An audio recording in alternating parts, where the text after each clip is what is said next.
President, ये semester 1 physics honours का core course 2 का लेक्चर नंबर 4 है। चैप्टर हम लोग इलास्टिसिटी कर रहे हैं और इलास्टिक कांस्टेंट्स के रिलेशंस को डिस्कस कर रहे थे। दो इम्पोर्टेंट रिलेशन हम डिराइव कर चुके हैं, ठीक है। एक वाई ईटा सिग्मा का और एक वाई कापा सिग्मा का, मतलब Young's modulus, modulus of rigidity और पॉइजन रेशियो का, और यंग्स मॉडुलस, बल्क मॉडुलस और पॉइजन रेशियो का। अब बाकी के दो रिलेशन बचे हैं, उसको डिराइव करना है। तो हम जो हमने दो रिलेशन डिराइव किया है उसी को यूज करके बाकी के दो रिलेशंस निकाल लेंगे। अभी हम निकालने क्या जा रहे हैं? Bulk modulus kappa, modulus of rigidity eta और पॉइजन रेशियो सिग्मा के बीच रिलेशन। तो हम लोगों ने पहले क्या रिलेशन निकाल रखा है? देखो, वी हैव पहले दो लेक्चर्स में जो हमने रिलेशन निकाला था, पहला निकाला था y इज इक्वल टू, याद होगा आपको, 2 ईटा 1 प्लस सिग्मा। ये फर्स्ट रिलेशन में निकाला था। और सेकंड रिलेशन ये सेकंड लेक्चर में था। थर्ड लेक्चर में मैंने क्या निकाला था? y is equal to 3 kappa 1 minus 2 sigma. ये सेकंड रिलेशन था। अब देखिए हमें निकालना क्या है? कापा सिग्मा और ईटा। इन दोनों रिलेशन में अगर हम y को एलिमिनेट कर दें तो हमारा रिलेशन ऑटोमेटिक आ जाएगा, कुछ नहीं करना है। तो क्या करना है? इक्वेशन 1 एंड 2 से हमको y को एलिमिनेट करना है। तो देखिए इक्वेशन 1 एंड 2 का लेफ्ट हैंड साइड y है, तो राइट हैंड साइड भी बराबर होगा। लेफ्ट हैंड साइड इक्वल है तो राइट हैंड साइड भी इक्वल ही होगा। तो अपने y खत्म हो गया, सीधे लिखेंगे this equal to this. So देखिए from equation 1 and 2, from equation 1 and 2 सीधा रिलेशन है। 2 eta 1 plus sigma is equal to 3 kappa 1 minus 2 sigma. अब थोड़ा सा रीअरेंजमेंट कर दीजिए, रिलेशन आ जाएगा। सिंपल अलजेब्रा करना है। देखिए 2 ईटा सिग्मा आएगा, 3 कापा माइनस 6 कापा सिग्मा आएगा। सिग्मा सिग्मा को एक साइड ले आइए, ईटा कापा को एक साइड ले जाइए, तो क्या आएगा? 2 ईटा सिग्मा यहाँ रहने दीजिए, और माइनस 6 कापा सिग्मा है उसको इधर ले आएंगे तो प्लस हो जाएगा। तो आ गया ये 2 ईटा सिग्मा प्लस 6 कापा सिग्मा, और इधर क्या हो गया? 3k, और इधर से 2 ईटा गया, तो 3k माइनस 2 ईटा, 3 कापा माइनस 2 ईटा चला गया। अब यहाँ सिग्मा कॉमन लीजिए, बाकी उधर ले जाइए, तो क्या जाएगा? Sigma is equal to 3 kappa minus 2 eta divide by, यहाँ से कॉमन पर क्या है? 2 ईटा प्लस 6, तो 2 को कॉमन ले लीजिए, आ जाएगा ईटा प्लस 3 कापा। समझ रहे हैं ना? थोड़ा सिंपल अलजेब्रा है, ध्यान से देखिएगा, समझ में आ जाएगा। खुद से करके देखिए, मैंने स्टेप जंप किया है। यहाँ से 2 सिग्मा कॉमन ले लीजिए, या सिग्मा कॉमन ले लीजिए, ठीक है। तो बचा क्या? 2 ईटा प्लस 6k, तो 2 ईटा प्लस 6k यहाँ है, 2 बाहर कर दिया, ईटा प्लस 3 के आ गया। ये 3 है, 8 में समझिएगा, 3 है, 3, ठीक है। तो क्या होगा? Sigma equal to 3 kappa minus 2 eta plus 3k। तो ये रिलेशन किसके बीच हो गया? Sigma kappa and eta. So this is the required, it is the required relation between, so it is the required relation between Poisson's ratio, modulus of rigidity and bulk modulus. ये आपका third relation हो गया। Similarly हम fourth relation निकालेंगे। Similarly में क्या निकालना है? Relation between Young's modulus y, bulk modulus k and modulus of rigidity eta. फिर वही दोनों रिलेशन जो हमने ड्राइव किया था सेकंड थर्ड लेक्चर में लिखेंगे। y is equal to 2 eta plus 1 sigma, first second lecture में फर्स्ट रिलेशन ड्राइव किया, सेकंड रिलेशन ये था आपका y is equal to 3k 1 minus 2 sigma. अब हमें क्या करना है? y के सिग्मा के बीच रिलेशन लेना है, y के और सिग्मा। तो एलिमिनेट क्या करना पड़ेगा हमको? सॉरी, y के और ईटा के बीच रिलेशन निकालना है, y के और ईटा, तो एलिमिनेट करना पड़ेगा सिग्मा। अगर सिग्मा को हम निकाल लें तो और कई तरीके हैं, या तो सिग्मा को यहाँ से निकाल लीजिए, सिग्मा को यहाँ से निकाल लीजिए, इक्वेट कर दीजिए, या फिर सिग्मा यहाँ से निकाल लीजिए और यहाँ पुट कर दीजिए, एक ही बात है। तो हम लोग दोनों इक्वेशन से सिग्मा निकाल लेते हैं और इक्वेट कर देते हैं, हो जाएगा हमारा काम। फ्रॉम 1 से सिग्मा निकालेंगे तो क्या आएगा? ये y बाई 2 ईटा माइनस 1, तो आ जाएगा sigma is equal to y by 2 eta minus 1। इसको इक्वेशन नंबर 3 ले लीजिए। यहाँ सिग्मा निकालेगा तो क्या आएगा? फ्रॉम इक्वेशन 2 सिग्मा निकालेगा तो क्या आएगा? y/3 के, और ये आपका सिग्मा को इधर ले आएंगे, इसको इधर ले जाएंगे, तो हो जाएगा क्या, -y/3 के +1 या 1 - 3/y के, ये लिख सकते हैं इसको 1 - y/3 कापा, और 2 सिग्मा है तो ये 1/2 इधर आ जाएगा। ध्यान से देखिए क्या किया हमने, y/3 के ले गए, यहाँ बचा क्या -2 सिग्मा, तो हम इसको इधर ले आए तो ये 2 सिग्मा प्लस हो गया, इसको इधर ले गए 2, और साथ में कापा भी है, तो कापा तो यहाँ आ गया y/3 के, और इधर चला गया तो माइनस, इधर आ गया तो ये +2 सिग्मा, 2 सिग्मा के सिग्मा रहने दिए 1/2, तो सिग्मा इक्वल टू 1/2 1 - y/3 कापा। ये आपका रिलेशन 4 हो गया। अब दोनों 3 और 4 से देख लीजिए, क्विट कर दीजिए, आ जाएगा सिंपल। अब 3 4 से क्या है, सिग्मा दोनों का लेफ्ट हैंड साइड इक्वल है तो राइट हैंड साइड भी इक्वल होगा, तो क्या लिखेंगे y/2 eta -1 is equal to half 1 - y/3 kappa. अब थोड़ा सा सिंप्लीफाई कर देना, थोड़ा सा सिंपल अलजेब्रा करना है, आपको रिलेशन आ जाएगा। क्या सिंप्लीफाई करना है, तो देखिए y को एक साइड ले आते हैं, तो y/2 ईटा या y/6 ईटा आ जाएगा, 6 के आ जाएगा, इधर इधर क्या चला जाएगा, 1 है, हाफ है यहाँ, और ये बन जाएगा 3/2। तो आपके पास क्या है अगला स्टेप, y/2 ईटा प्लस y/6 कापा, ये 6 है, सिग्मा नहीं समझिएगा, 6 है, 6 कापा, सिग्मा हमने एलिमिनेट कर दिया, सिग्मा का कोई सवाल नहीं यहाँ पे, और ये हाफ है, इधर बन गया तो 3/2 हो गया। अब इसी को अब क्या करेंगे, 2 यहाँ से कॉमन आएगा तो 2 ये खत्म हो जाएगा, यहाँ 3 बचेगा, तो y/ईटा प्लस y/कापा और 3 कापा इसका तो 3/2, 2 खत्म हो जाएगा, 3 बचेगा।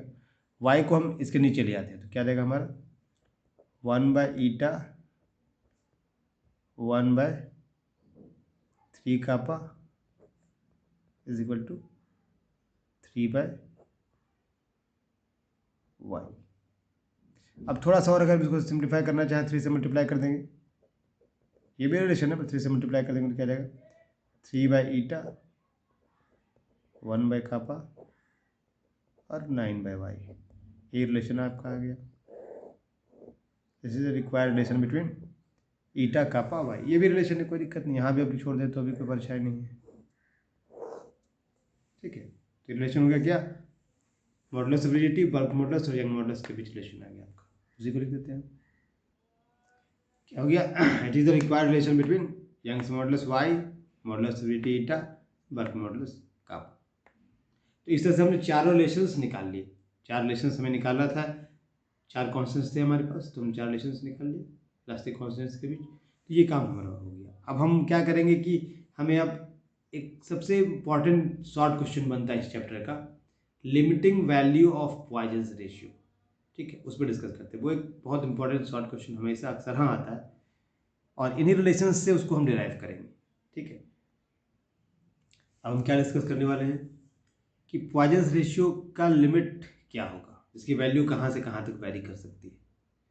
तो इसको समझने के लिए हम जो फर्स्ट और सेकंड रिलेशन निकाले हैं उसी को यूज करेंगे। सिंस वी हैव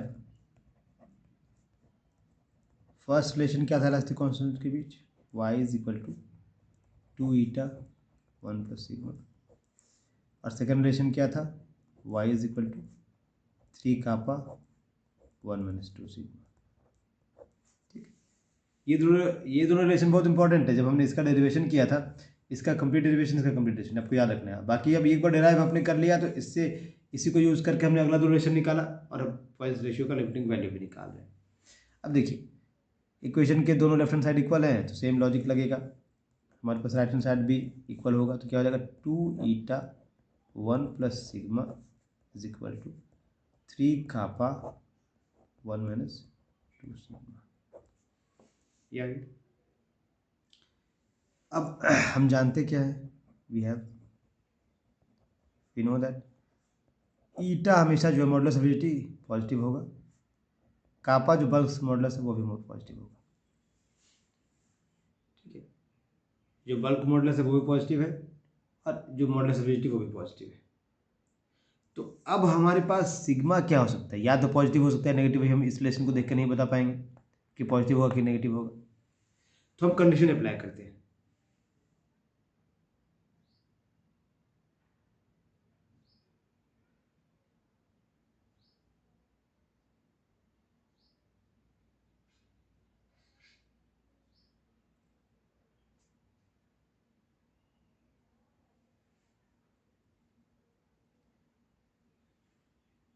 हम कंडीशन क्या अप्लाई कर रहे हैं कि ईटा हमारा ग्रेटर देन 0 है और कापा ग्रेटर देन 0। इसको कंसीडर करते हुए एक कंडीशन लेंगे कि सिग्मा अगर पॉजिटिव है और एक कंडीशन लेंगे सिग्मा नेगेटिव है। हमें नहीं पता सिग्मा पॉजिटिव है कि नेगेटिव, ठीक है। तो हम मानते हैं let for sigma is greater than 0, हम क्या ले रहे थे कि ईटा हमारा पॉजिटिव है, क्या काबा पॉजिटिव है। हम सपोज किया कि सिग्मा हमारा पॉजिटिव है, मान लेते हैं सिग्मा अगर पॉजिटिव है, जो इक्वेशन नंबर इसको 1 कर दीजिए। If sigma is positive then the right side of the equation should be positive, क्योंकि सिग्मा पॉजिटिव ले रहे हैं, ईटा पॉजिटिव दी, राइट साइड पॉजिटिव होगा। अगर राइट साइड पॉजिटिव होगा तो सॉरी लेफ्ट साइड पॉजिटिव हो गया, लेफ्ट ये। अगर सिग्मा पॉजिटिव ईटा पॉजिटिव है तो हमारा लेफ्ट साइड पॉजिटिव हो गया। अगर लेफ्ट हैंड साइड अगर पॉजिटिव है तो राइट साइड भी पॉजिटिव होना चाहिए, ठीक है। तो राइट हैंड साइड पॉजिटिव होने के लिए तो पहले लिखिए सिग्मा इज ग्रेटर देन 0, मतलब सिग्मा पॉजिटिव ले रहे हैं, therefore left hand side must be positive, क्योंकि सिग्मा पॉजिटिव ले रहे हैं, ईटा पॉजिटिव है तो लेफ्ट हैंड साइड पॉजिटिव होगा। और अगर लेफ्ट हैंड साइड पॉजिटिव है then their right hand side should be positive, right hand side must be positive, must be greater than 0 या पॉजिटिव। अगर राइट हैंड साइड कापा तो positive है ही, तो इसको पॉजिटिव होना चाहिए। ये पॉजिटिव तभी होगा ना पूरा जब ये वाला पॉजिटिव होगा, क्योंकि ये तो कापा पॉजिटिव है ही, तो हमारे पास ये वाला पॉजिटिव होना चाहिए। Therefore 1 minus 2 sigma should be positive, greater than 0 होना चाहिए। तो क्या होगा 1 greater than 2 sigma, therefore sigma इधर 2 को नीचे ले आइए, तो sigma should be less than half, इसको ऐसे लिख सकते हैं, therefore sigma should be less than half. अगर यहाँ हम सिग्मा पॉजिटिव ले रहे हैं तो इस रिलेशन के हिसाब से हमारा सिग्मा हाफ से छोटा होना चाहिए, या इसको लिख सकते हैं sigma should be less than 0.5। एक ही चीज़ है, हाफ लिखिए 0.5 लिखिए। ये पहला कंडीशन हमने एज्यूम किया कि सिग्मा पॉजिटिव था, तो हमारे पास ये वैल्यू आया, मतलब सिग्मा का वैल्यू हाफ से कम नहीं हो सकता है, सॉरी सिग्मा का वैल्यू हाफ से ज़्यादा नहीं हो सकता है, उल्टा बोल रहा हूँ, sigma is less than half, मतलब सिग्मा का वैल्यू हाफ से कम होगा, ठीक है। सिग्मा का वैल्यू 0.5 से कम होगा। अब सेकंड कंडीशन लेते हैं 4। अगर हमने ये माना कि सिग्मा हमारा नेगेटिव है, लेट सिग्मा इज नेगेटिव, तो इक्वेशन 1 को देखिए। इक्वेशन 1 क्या है, सिग्मा अगर नेगेटिव होगा तो राइट हैंड साइड देखिए, ये नेगेटिव हुआ तो ये पॉजिटिव हो गया और ये पॉजिटिव हो गया, दोनों पॉजिटिव, मतलब राइट हैंड साइड पॉजिटिव हो गया। तो इस कंडीशन से हमें क्या मिला, this will give eight right hand side, किसका राइट हैंड साइड, इक्वेशन 1 की बात कर रहे हैं, ठीक है, हमेशा ध्यान रखिएगा। Right hand side of equation 1 लिख देते हैं, अंडरस्टूड है ना, okay. So right hand side must be positive, right hand side is positive. अगर इक्वेशन का राइट हैंड साइड पॉजिटिव है तो ऑटोमेटिकली आपका लेफ्ट हैंड साइड भी पॉजिटिव होना चाहिए, ठीक है। तो therefore left hand side must be positive, must be positive, या पॉजिटिव ऐसे लिख रहे हैं तो ऐसे लिखिए।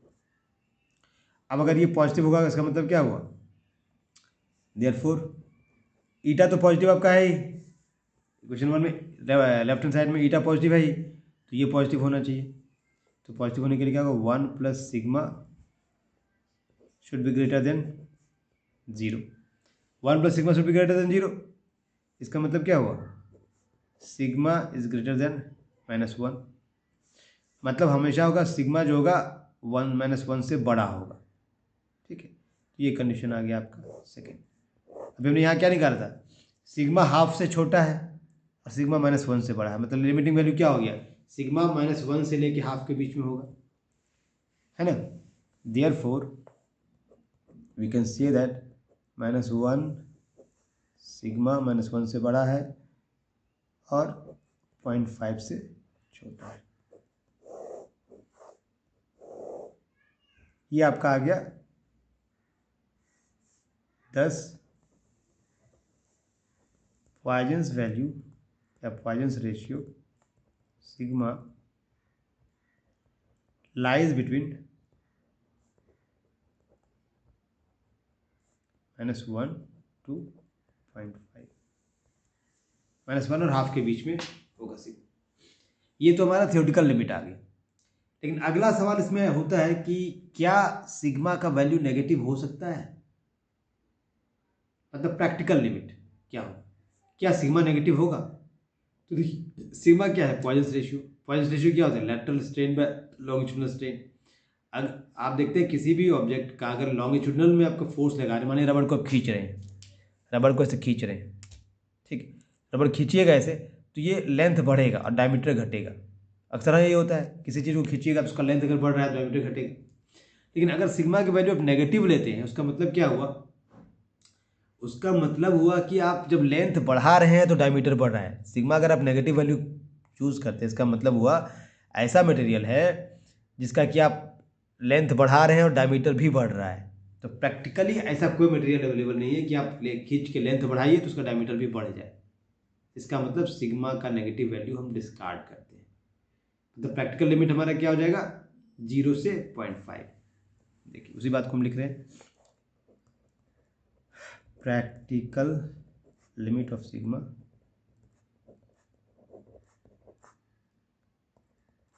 जीरो से 0.5। ये भी क्वेश्चन पूछता है क्यों हम क्या नेगेटिव ले सकते हैं, नहीं ले सकते हैं, अगर नहीं ले रहे हैं तो क्यों नहीं ले रहे हैं। ठीक है, तो हम उसी बात को जो हम बोले उसको ही को लिख देते हैं। देखिए जो मैंने आपको समझाया उसी बात को लिख दिया। क्या लिखा कि प्रैक्टिकल लिमिट आपका 0 से 0.5 है, 0 से हाफ के बीच में सिग्मा होगा, नेगेटिव वैल्यू नहीं हो सकता।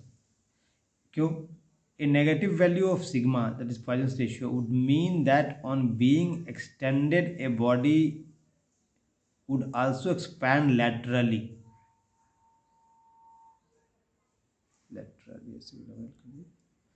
But no substance behaves in this way.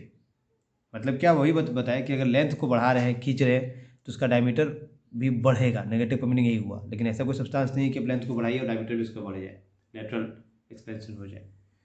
Just therefore negative value of sigma is disregarded or neglected. Practical limit is sigma lies between 0 and half। ठीक है, तो ये हमारा इलास्टिसिटी का इलास्टिक रिलेशंस वाला पार्ट खत्म हो गया। अब नेक्स्ट लेक्चर में हम लोग निकालेंगे सिलेंडर या वायर का ट्विस्टिंग कपल या रिजिडिटी, क्या कहते हैं उसे, एक सिलेंडर या वायर का ट्विस्टिंग कपल, उसको एक भी कुछ और नाम है वो हम देखेंगे नेक्स्ट लेक्चर में। वही है वायर का ट्विस्टिंग कपल निकालना, वायर या सिलेंडर का ट्विस्टिंग कपल निकालना। उसके बाद से हम लोग आगे बढ़ेंगे तो बेंडिंग मोमेंट आ जाएगा, उसके बाद कैंटिलीवर आ जाएगा, cantilever supported at end end loaded at middle आ जाएगा, और उसके बाद से ये इलास्टिसिटी का चैप्टर हमारा खत्म हो जाएगा। ठीक है, तो हम धीरे धीरे बढ़ते हैं, नेक्स्ट लेक्चर में हम करते हैं। और अगर कोई दिक्कत हो कुछ कमेंट बॉक्स पे कमेंट कीजिएगा कि कुछ समझ में नहीं आए तो हम अकॉर्डिंगली फिर से इसको कुछ एक्सप्लेन करने की कोशिश करेंगे आप, और आपका वीडियो देखते रहिए। ठीक है, चलिए, ओके।